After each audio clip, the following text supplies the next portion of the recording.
Let me show you. This is Patricia Asero. She's one of the 1.5 million people in Kenya living with HIV and who stand to lose when these drugs donation are not there. So millions of Kenyans living with HIV and AIDS are a worried lot. Their concerns are informed by the first signs of a looming shortage of antiretroviral drugs. Some have had to do with reduced doses, with expectant mothers, unborn babies and children particularly poised to suffer the most following the current standoff between the Kenyan government and the United States Agency for International Development, that's USAID, over the clearance of a consignment of drugs and medical equipment worth 1.2 billion shillings held at the port of Mombasa since January. Tonight we speak to one of the patients living with HIV and AIDS. Here is a story that was produced by Ben Kirui. Patricia Asero from Dandora area of Nairobi is a worried woman. Like millions of Kenyans living with HIV and AIDS in the country, she has been troubled by the news of a possible ARV shortage due to a disagreement between Kenya and United States Agency for International Development USAID, which has led to failure to approve antiretroviral drugs for distribution. The effects of the stalemate have started to be felt. Patricia Asero, who is HIV positive, can tell that things are not right. Huwa ninapewa madawa ya miezi 3.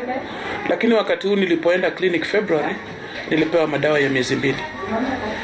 So nilipofika pale pharmacy, nilimuuliza mtu wa pharmacy kwa nini napewa dawa ya miezi 2.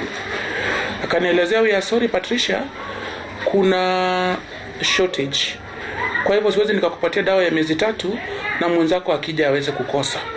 Kwa hivyo kwa sasa tutakupatia dawa ya miezi 2." Patricia has antiretroviral drugs that are enough to last her 1 week, and with the news of the drugs shortage, she is uncertain whether she'll be lucky to find any this time. Besides that, regular visits to the clinic during the COVID-19 pandemic have been discouraged due to the fragile nature of HIV and AIDS patients. But with the rationing of ARV drugs, she has no choice. Bado nimebaki na vidonge kadhaa.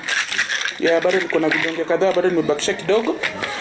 Na nina hofu kuwa nisiende kwa facility nikose dawa. Na pia nina hofu kwenda kwa facility kwa sababu ya COVID. Kwa sababu mimi mwenyewe naishi na high blood pressure, natumia madawa za pressure. Kwa wale ambao wako na magonjwa kama pressure, diabetes, kuna uwezekano mkubwa wa kushika COVID, na wakati wakishika COVID kupona si rahisi. In 3 decades of living with HIV and AIDS, and more than 2 decades of that on medication, Patricia says the events of the past few months are unprecedented. She, like millions of other patients, is concerned that the gains made in the fight against HIV and AIDS could be lost if the government fails to step up and seal the loopholes.